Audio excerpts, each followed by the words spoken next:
it's not a straight line, as this slide might sort of imply, not a straight line progression from our earliest ancestors down to us. There are lots and lots of dead ends and fuzzy connections and things where we don't have a very good fossil record. And while we know there's one connection, there's a connection ultimately between two groups, it's not clear how direct it is.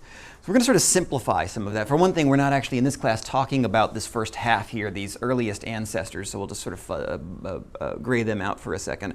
This is the one we're looking at in this class. These from Homo habilis, the very first people that make tools, the very first tool makers, to Homo ergaster, Homo erectus, which I think in the current version of the textbook that you're using, they sort of get blurred back into Homo erectus in general.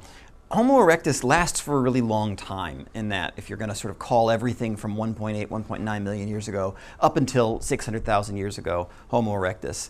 That doesn't mean that they were static. They were changing regularly and progressively over time.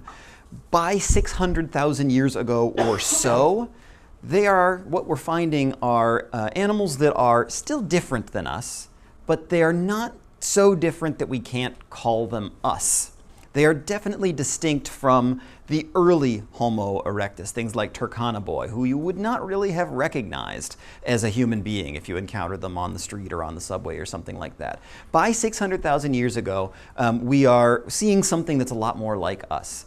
Exactly what do you call the various branches of this family tree? How fuzzy is that bush? How much of a straight line progression it is what's being debated. And so it's not in the textbook, and I'm not going to really go over it in great detail. I've got a great article from the Smithsonian Institution about some more recent developments in that, which I can share with you if you're interested in that. But for our purposes, we'll say that by about 600,000 years ago, we've got something that's pretty close to us, although it's different. And what we call that is Homo sapiens, the name of our species. But because they're not exactly us, we call them archaic Homo sapiens. So, it's just a Latin word for really old Homo sapiens. Something that is possibly the same species as us. And what species means is something we can get into in a second. But different enough that we're going to call it that. And in fact, we get different groups of them. And this is where we really get a lot of different groups. Homo rudolfensis, Homo heidelbergensis are some of these more recent forms that the book is just putting all under this umbrella called archaic Homo sapiens. The one that we're going to really spend some time talking about, and the one that we understand most clearly, is the Neanderthal. And I've got it on this slide here in two different ways. And that's something that's actually a question that Zach asked a couple of classes ago about why sometimes you see the name of the binomial, the Linnaean binomial for our species, as a trinomial. Homo sapiens, 2 parts, the name of the genus and the specific epithet. Sometimes you see Homo sapiens sapiens, 3-part term, not just the knowing person, but the knowing person, or the smart, the intelligent knowing person. Homo sapiens sapiens. Does anyone know what the actual biological definition of a species is? What's that? Perfect. It's when you can when two critters can reproduce to create a viable offspring. They are of the same species, right?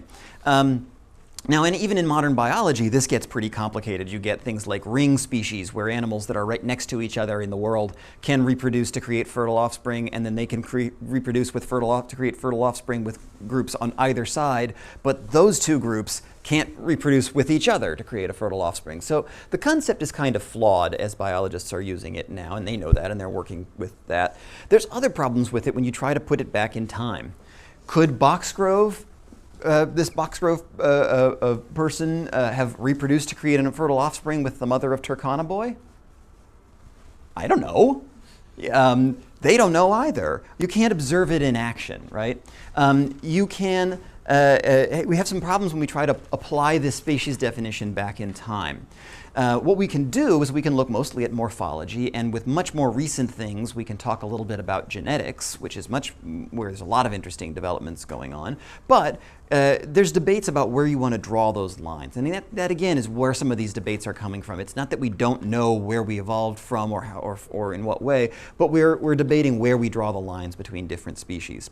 One of those debates is about Neanderthals. And the question is, are they a different species than us? Neanderthals are, if they argue that Neanderthals are a different species, then they need to have a different name, right? Homo neanderthalensis. Same genus, everyone's clear on that. They're pretty closely connected to us, but could we have interbred to create fertile offspring?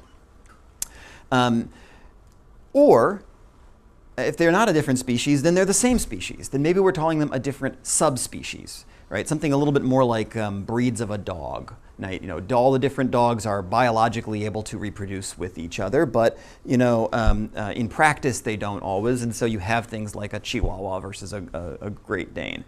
In that case, they would argue that they are our species, Homo sapiens, but clearly they're a little different than us, so let's call them a different subspecies, Homo sapiens neanderthalensis. This is an open question.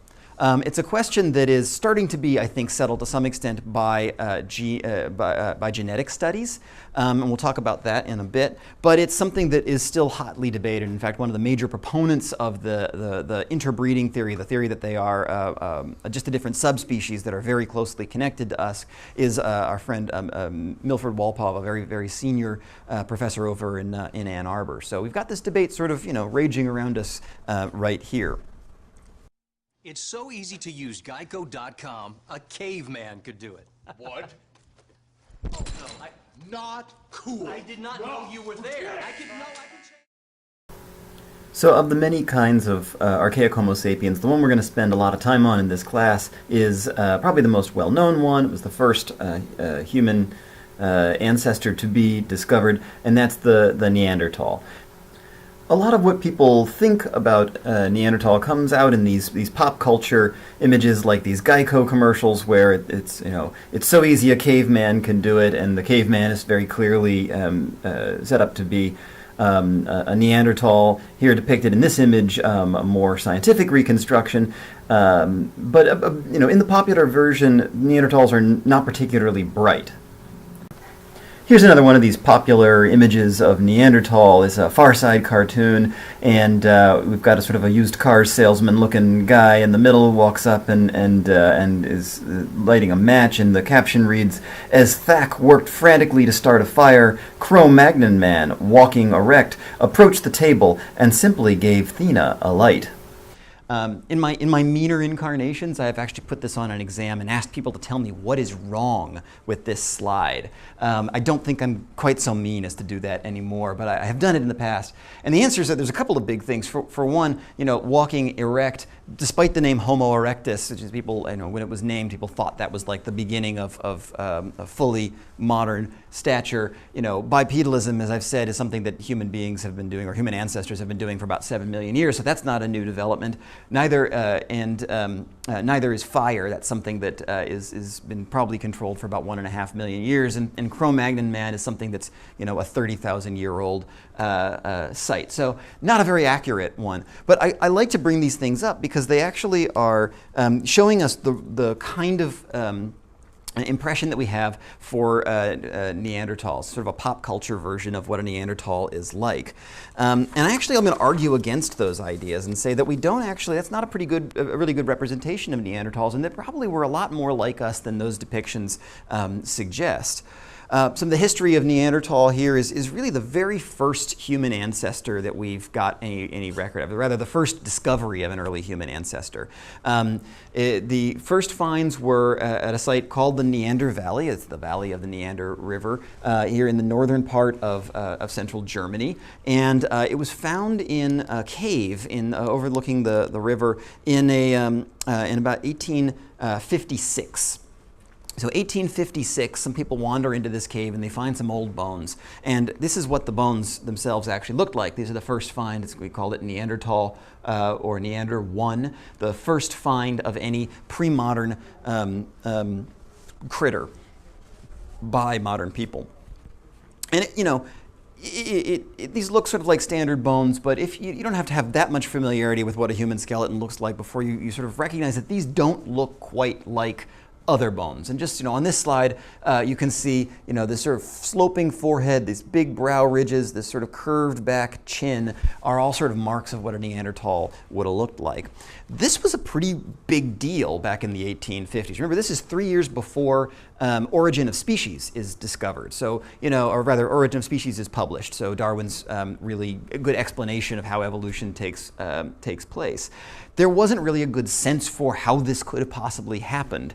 Many people at this time still had a pretty a vision of the past of the world that was extremely recent, often connected to religious beliefs that said the world was something like 6,000 years old. And if big changes like between this and us were possible, in 6,000 years, then you would see it, generation to generation now, and we don't. So people had a really hard time figuring out what to do with this thing. They suggested that it was a misshapen person, a person that was born with physical abnormalities rather than a different species or a different creature altogether. And it really wasn't for quite a long time, a couple of generations, that people really accepted, when more and more of these finds kept popping up and being described and being presented, that people accepted that this is really something different. This is a no longer living version of us, a cousin on the evolutionary tree that isn't around anymore. The first really, scientific publication of Neanderthal didn't happen until 1913. There's a guy named Marcellin Boule, B-O-U-L-E, who was a French physician who published a description of Neanderthal based on this find and a bunch of other finds, and he examined and he described it. And here's a little clip out of his description, and you're going to see the connections here between like the Geico TV commercial and the Far Side and other sort of pop cultural views of Neanderthals. Boule described them as, quote, brutish in appearance the brutish appearance of this muscular and clumsy body of the heavy-jawed skull declares the predominance of a purely vegetative or bestial kind over the functions of the mind. He's not being subtle with that. He's really saying these guys are dumb, and I can tell that by looking at their skulls.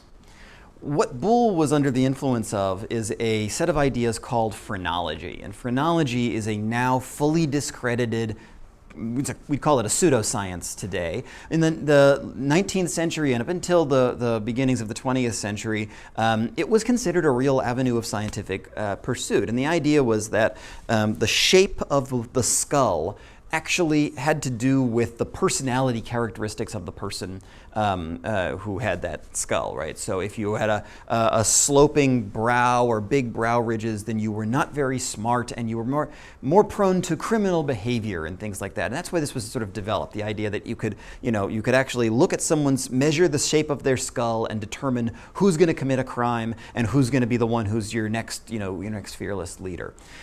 All of this is known to be factually untrue today, but even until the 20th century, this had pretty great influence. The idea that the shape of the skull determined not only things like intelligence, but things like personality trait and your ability or likelihood to commit a crime.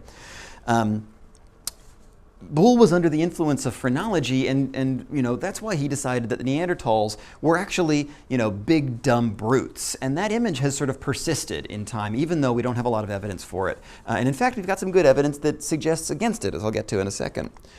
Physically, how are they different from us? Well, if you stood one up next to us, you probably actually, if you passed one on the street, you may or may not really notice any difference. They're almost within the range of human variation today. On the whole, Neanderthals tended to be shorter. Here's the Neanderthal skeleton on the right versus a modern human on the left. They tended to be shorter, about up to 5 feet or so tall. They tended to be bigger boned, slightly more robust, right? These are sort of the linebackers and not the kickers on the football team, right? If there were Neanderthals around now, the whole front line of every pro team would all be Neanderthals, because these guys are sort of physically stocky and solidly built. They had brains that were actually slightly bigger than ours. So the largest brain in hominin evolution belongs to the Neanderthals. On average, depends on who you talk to, but on average it goes up to about 1,600 cubic centimeters, when ours are on average about 1,400 cubic centimeters. So a little bit bigger than ours. Doesn't necessarily mean bigger brain equals smarter. That's not a that's not a proven thing unless you're talking about the difference between, like, a squirrel's brain versus a chimpanzee's versus a human, right? These big, gross differences. But bigger brain does not necessarily mean smarter in any sense that means anything to us today. We also find a couple of patterns that they suggest they live their lives kind of differently than us. Compared to the modern humans, the anatomically modern humans that they coexisted with or overlapped with, they probably used their teeth a little bit differently. We see a lot of wear on the front parts of their teeth, and it suggests that they were using their teeth kind of like a tool, actually biting into things to tear things apart in a way that other hominins at this time, other anatomically modern humans, probably used different techniques for. Whether they used tools or just didn't do those things is kind of an open question. Here's just another division of the difference between Homo sapiens and Homo sapiens neanderthalensis, or Homo neanderthalensis, depending on who you believe. The shape of the forehead is sloping back versus vertical, and we saw that pretty clearly in this slide here. They're not. The head sort of pulls back right above the eyes. You've got bigger brow ridges compared to us. The cranial capacity there, Neanderthals, the numbers are a little bit different. It all sort of depends on who you talk to, but a little bit bigger than ours, you could say. So 1450 versus 1400, either of those are close enough. They have an occipital bun, this protrusion on the back of the skull right here that we don't really have. They actually would have had a little bit of a bump that comes up in the back of the skull. So the skull would have been not exactly football shaped, but maybe just ever so slightly more like a football than us. A little bit more sloping forward and a little bit more of a sort of a bun in the back. That's not really visible on that slide or on that slide. And the general appearance of the skeleton, these are the sort of technical terms here, robust versus gracile. They're big, stocky linebackers versus light and bouncy shortstops, if you want to use the sports metaphor. And then the chin also. Our chins, every single person can do this thing that I'm doing here. You can grab your chin and go, you can pull it up and down. It's a good speech exercise. It relaxes the jaw. You can grab a hold of your chin, no matter how much your chin is pointy or not, which is a big range of variation among modern humans. There's a little bit of something there. If you were a Neanderthal trying to do that, there'd be nothing to hold on to. The bone would just sort of slope back from underneath the jaw and go back up under. But we aren't looking at things that are these big dumb brutes in other senses. In terms of technology, we're dealing with something that is very much more complicated than earlier Homo sapiens archaic or Homo erectus species. The kind of tool technology that's primarily associated with Neanderthals is what's called Mousterian tools. From a cave site in France called Le Moustier, and here's that up on the screen, a Mousterian tool type. And Mousterian tools are part of this trend that we see over time, over the Paleolithic, towards more and more diversity in different tool types. So, Homo erectus had a more complicated tool, the Acheulean hand axe, than these basic pebble tools of the Homo habilis, but they basically just had that one tool, the hand axe. Well, Neanderthals have that tool, and here's an example of a Neanderthal hand axe, a really nicely made one, but they also had a bunch of other things in their toolkit. Instead of the Homo erectus just using one tool, the Swiss Army knife of the lower Paleolithic, by the time we get to this period, the more recent upper Paleolithic, we've got a whole bunch of different kinds of things in the toolkit. So a borer, this little thing that might have been used to drill holes in pieces of wood or pieces of leather, or, well, animal skin at least, to get clothing. You could sort of sew two pieces together. A burin, scrapers of all sorts in description, things that are much more complicated. The technique to make these things is also much more complicated. And what you're looking at the bottom of the screen, though it's slightly cut off on this visual up here, is a technique called the Levallois technique. And the name of it is up here on the lower left of the screen. Levallois It's also called the prepared core technique. You could memorize either term for it, it would be correct.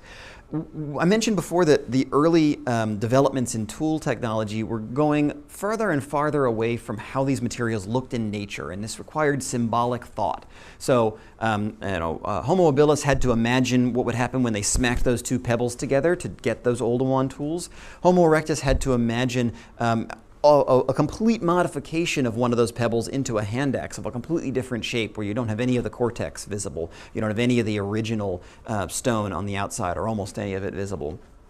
By the time you get to Neanderthals 200,000 years ago or so, the technique that they are using, these Mousterian tools, is again, orders of magnitude even more complicated. The prepared core technique, or the Levallois technique, is one where you take a stone and you modify it and modify it and modify it until it looks not only nothing like it started, but also nothing like the thing you're actually trying to get.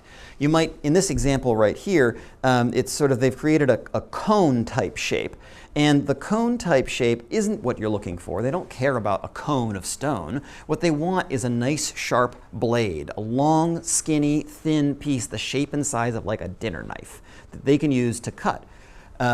And what they've done is they've shaped this core in such a way, based on their vast experience with making stone tools, that they know if they hit it right where this arrow is pointing in one spot with just the right energy at just the right angle, pop, off the side of that core comes a complete version of the tool you're trying to make in one hit. This is really, really hard. I doubt there's more than about 100 people on the planet alive today who can actually figure out how to do this. It's something that, all of us could do. If you give us two stones to make an Oldowan tool, we could probably make an Acheulean hand axe pretty effectively. But we're not going to be able to make a prepared core using the Levallois technique to get a blade like this off of this